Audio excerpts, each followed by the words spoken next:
How are you going to sit here and tell these people that you guys have to embrace nonviolence? Your leaders all have to be nonviolent leaders, while the Israeli leaders can be as horrifically violent as they want to. I don't exactly see why the IDF wouldn't also be categorized as a terrorist organization. Okay, we're going to put ourselves in the Israeli shoes. Like, okay, I'm fine to do that. Let's do that. Could we also attempt to do that to the other side here? Dave Smith just schooled pro-Israel Zionist Coleman Hughes in a fiery debate concerning Israel's subjugation of the Palestinians. And in this clip, he gets into why Israel, despite throwing around accusations of terrorism like nothing, seems to be the biggest purveyor of terrorism in the region, and what this means for U.S. foreign policy, and what it will take to establish peace there. So let's get his take on this. Please like the video and subscribe to the channel. This one is a contentious one. Yeah, you know, it's like, which I know I've quoted before when talking about this, but it's that old Thomas Jefferson quote about slavery, where he's like, we have the wolf by the ear and can neither afford to hold on to it nor safely let it go. And, you know, like, it's like, I just, Coleman, they've been occupying them since 1967. Are they concerned about what might happen if they take their boot off their neck? Okay, but they still don't get to do that to people. We got a real problem with black crime in this country, Coleman. But if I said, let's reinstitute slavery and that will take care of the problem with black crime, I think you'd go, yeah, you don't have a right to do that. And if not having slavery means that it's a little bit more dangerous in some areas, tough, deal with that. You don't, Israel, look, dude, this is just so obvious. It's bananas to me that anybody who lives in a first world country on this side of the Enlightenment can just not say, look, Israel's got two options here. Your options, if you want to be a moral country or whatever, your options are, you can say, we can't give them their own state, and so we're just annexing all of this land and giving citizenship to all the Palestinians, and we will all live under one state together. Or you can stop occupying them militarily and let them have their own, autonomy. Those are the options. You can't just keep your boot on these people's neck forever because you're worried about what might happen, even if it's a legitimate worry about what might happen if you take your boot off. And the idea that on the other side of this, the Palestinians are just supposed to accept you live in subjugation in perpetuity.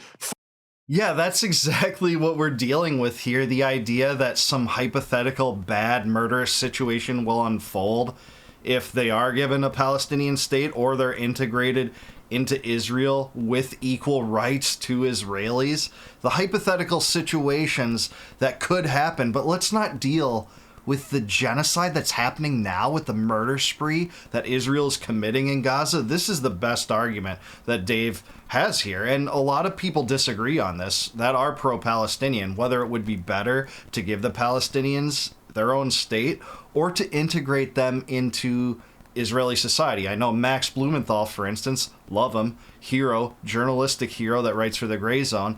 He believes that it would be better to give them equal rights under a single state. But that seems to be the choice we're left with if we're talking about value for humanity and not keeping these people subjugated for 58 years. It's almost 60 now. Forever, because some of your leaders made bad decisions. And then, you can say, like, I mean, look, you could have made this argument about Egypt. I don't think they had a strong enough state to control their radicals or something like that. Now, we could get into a whole separate argument, which is that I think there's a very strong argument that actually Israel is going to face much more of a terrorist threat while they're occupying these areas than they would if they were to give them their own state. And I think there's lots of good reasons to suspect that.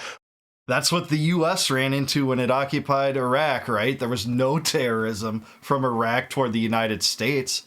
But once the United States occupied Iraq, that was, what produced several thousands of U.S. soldiers dying and more casualties and people coming back home in body bags, and the ones that didn't come back in body bags, many of them blowing their brains out and not being able to reintegrate into society. This is a plague of interventionism and entangling alliances, of which the U.S. entangling alliance with Israel is particularly dangerous, and it has been for several decades. My entire life. I'm 42.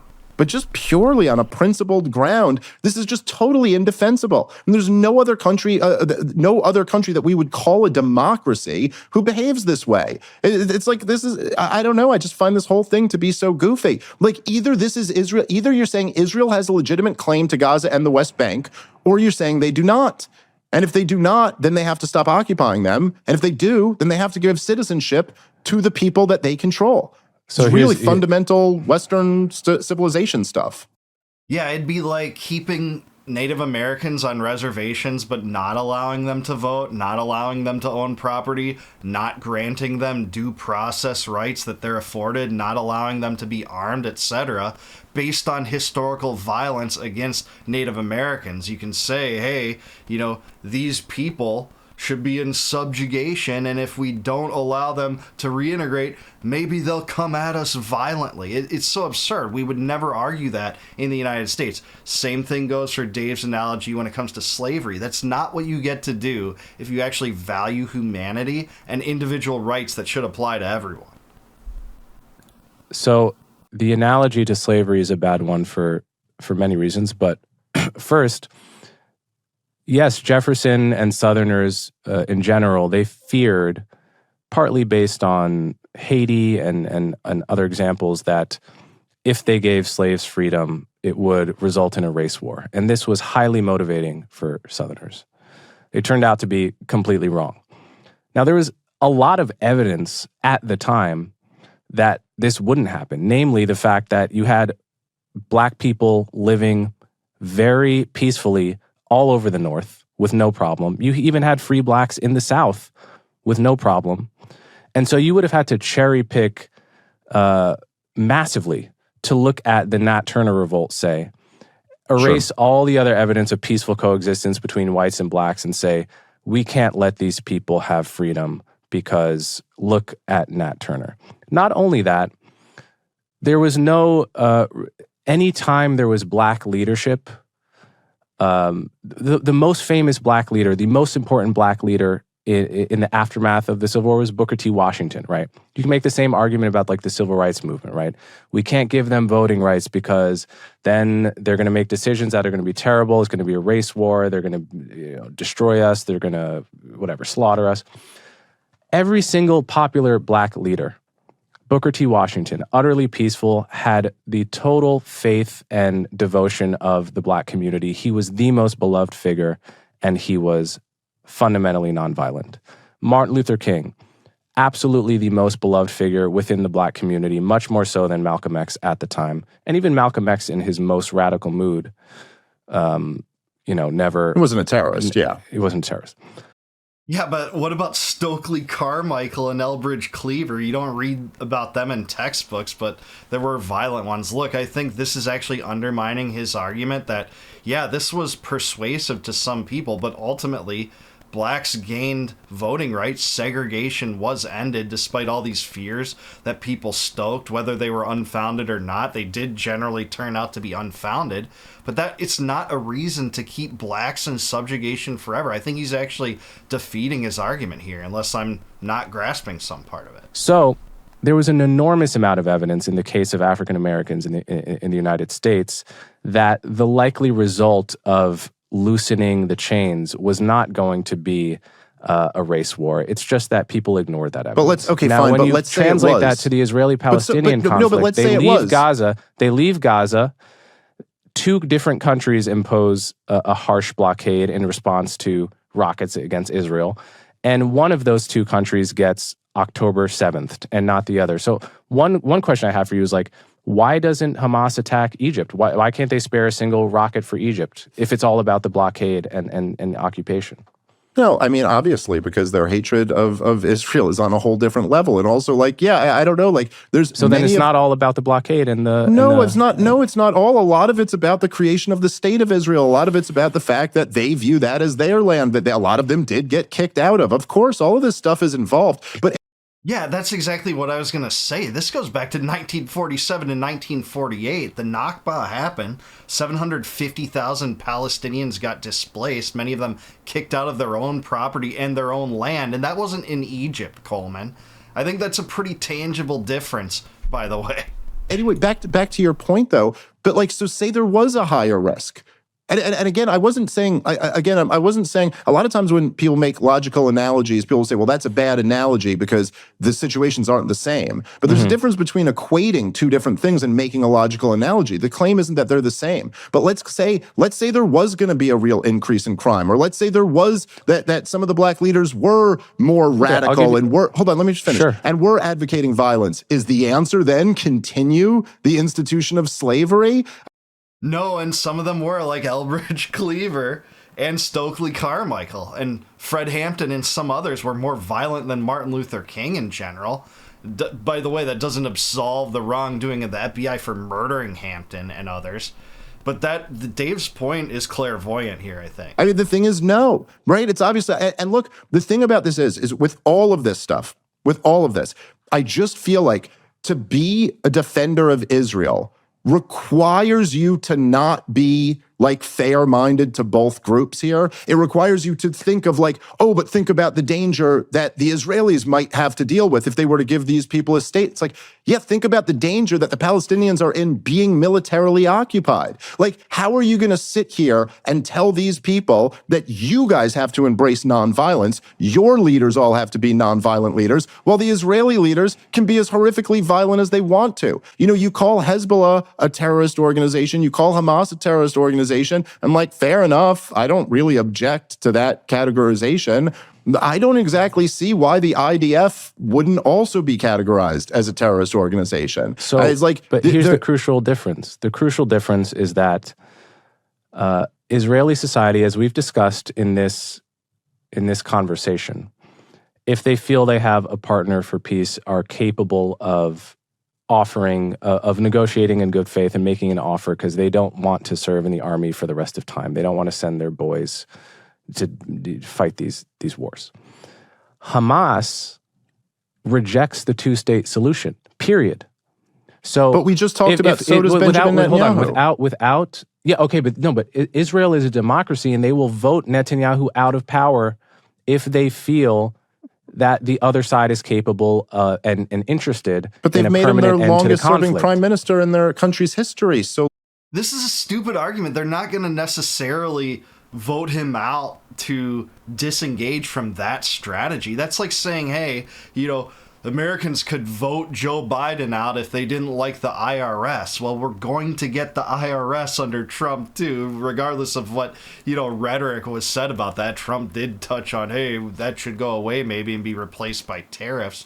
But that doesn't mean you're going to get a different policy, and that's not how democracy manifests anyways. We live under a criminal oligarchy, and you don't exactly get to choose policies like that in Israel or the United States. Do you think the United States got to choose disengagement from Ukraine, even though that is the mandate Trump had and that's what voters preferred, is to stop U.S. involvement in Ukraine? No, we've gotten 9 continuous months of supplying Ukraine. So I don't buy this at all. This is a stupid argument. Plus, this is one of the justifications they use to justify the atrocities against the Palestinians.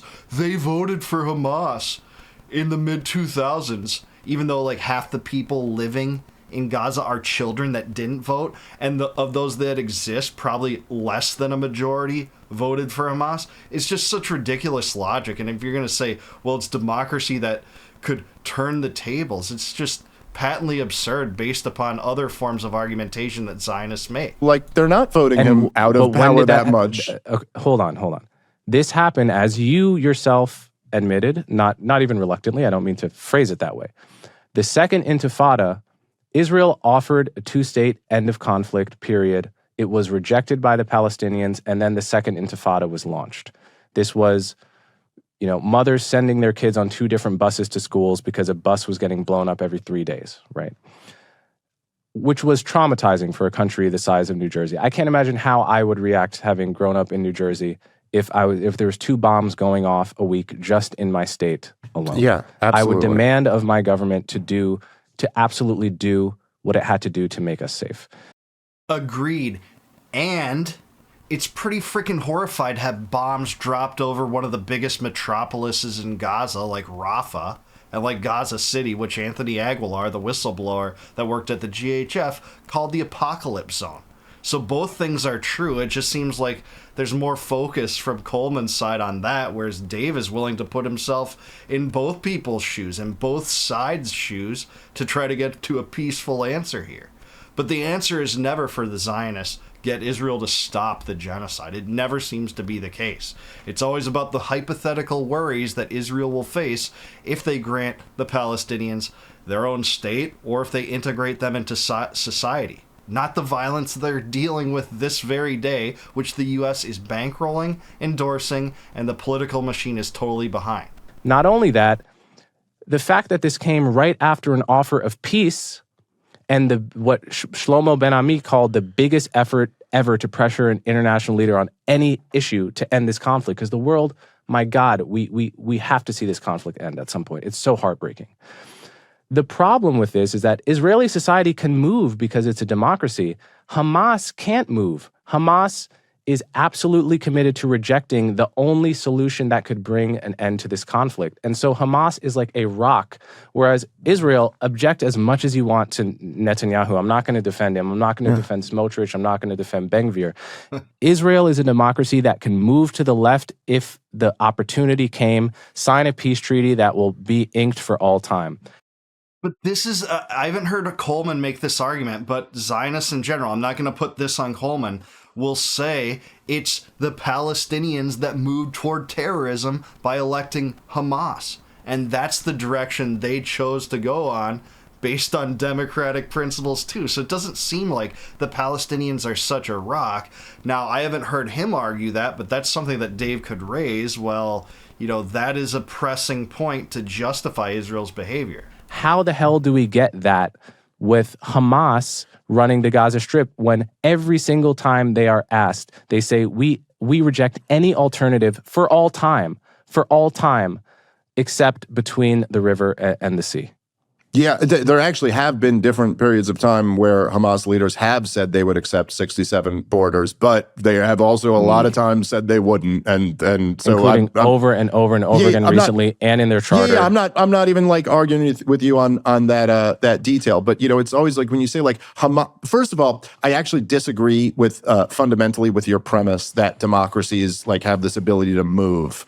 I think actually one of the kind of counterintuitive, strange realities is that often democracies get very stuck. And for example, like the political system in the United States of America really has not like fundamentally changed nearly as much as the political system in China has over, say, like the last 40 years. And they did it through a one-party dictatorship. They still call themselves because the one party says business is good now, and then all of a sudden it's a drastically different thing than it was before. But regardless of that, yeah, but like you can say there's a lot of things Hamas could do that would be a lot better than the things that Hamas has done and could do now that would be better than the things they're doing.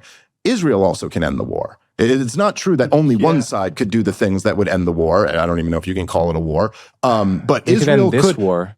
But Hamas is just going to restart the war. It's not even really a war, man. Like a war, you kind of think of as like two governments with militaries battling. It's a captive Hamas has people. What, 20,000, 30,000 people? That's not a war? Hamas has 30,000 fighters or whatever it is? Yeah. No, it's something like 13 to 15 now, many of them depleted, wiped out by Israel without a capacity to provide a concerted resistance at this point. You know, and Israel will never defeat them completely, especially with the policies they're enduring, but it's not 30,000. Besides that, take a look at this here. This is from 2017. This is where Hamas said that they would accept a Palestinian state with 1967 borders. I think that's something like 22% of the original territory that was possessed in that region. Then under the Ottoman Empire, you know, and then we had the UN mandate and bifurcation plan that was a grand wealth grab and a grand property grab, you know, divesting 56% of the land to Jews and 44% of the land to Palestinians just out of nowhere, this globalist, centrally planned country. If you think a centrally planned economy is bad, and I know a lot of the right-wing dissidents that watch this will realize that and how much of a plague that is. Just think of the madness that is a centrally planned country, and that is Israel. So yeah, I think Dave's right on here. This isn't a war. This is a genocide. And that's just what it is. Yeah, no, it's a captive people who have been held stateless without a military of their own being like annihilated. I mean, like, yeah, I don't think war is exactly the right word. But regardless of that, Israel also has the opportunity. Israel could simply say, we're going to stop militarily occupying the West Bank. We're going to pull those, and we're going to live in 67 borders. And you do what you want to do, but if you attack us, we're responding. They could do that too, and they have not done that. Yeah, but well, I do just hold on. again, So, hold on. again, Let me just get a points out here because I'm listening to what you have to say. Again, I find this to be like kind of fascinating. Every time I debate or have a discussion like this about the topic, I'm just always struck by the fact that you have like, we're halfway around the world. There is a long-standing conflict that's going on between the Israelis and the Palestinians. But yet, when you talk about this again, and which, by the way, I'm with you on, I think we should think about, like, what would it be like to live in a state the size of New Jersey where there's school buses being blown up every day? Listen, I live in the state of New Jersey and I have little kids. Like, when you say that, I'm listening and I'm like genuinely trying to put myself in that position. And by the way, I am not saying I'm like a very good person. I think I would go to a pretty bad place pretty quickly if I thought one of my kids were threatened. However, in this conflict, Gaza is a substantially smaller place than Israel and has way more bombings going off, way more innocent people being killed. And so I just always find it interesting that, like, okay, we're going to put ourselves in the Israeli shoes. Like, okay, I'm fine to do that. Let's do that. Could we also attempt to do that to the other side here? Yeah, absolutely. I mean, this is what the truth is that the Zionists that generally argue this, and Coleman seems to be in that category from what I've seen, and I'm glad this is an actual debate, don't get me wrong, because the other debates, like the Douglas Murray one, were total jokes in so many ways. But this is never what you say. There can never be any kind of leverage or recommendation on the Israeli government to keep the atrocities down, even though the Palestinians have lost something like 1% to 2% of their population. Depending on which numbers you follow, it's something like 100,000 people dead. And some of the accounts of that and some of the metrics for that don't take into account the thousands of misplaced people, some of them, presumed dead. They have to be because they're not accounted for at all during all of this scuffle, all these atrocities, all this genocide. And Dave is so right here. Like, what would it be like to lose 1% to 2% of your populace? What if that happened in the United States, losing 1% to 2% of your populace? What would that mean? What would that be like? But that's the Palestinians, and they don't seem to get much sympathy from the ruling class in the United States that's tied to the hip of Israel. And the Israel lobby just gets away with putting this leverage on our congressmen. On AIPAC's site, they boast about having 361 reps essentially in their pocket, at least voting with patterns that are reminiscent of how Benjamin Netanyahu would vote, the most right-wing Likud coalition leader in Israel, a war criminal that has been indicted by the ICC.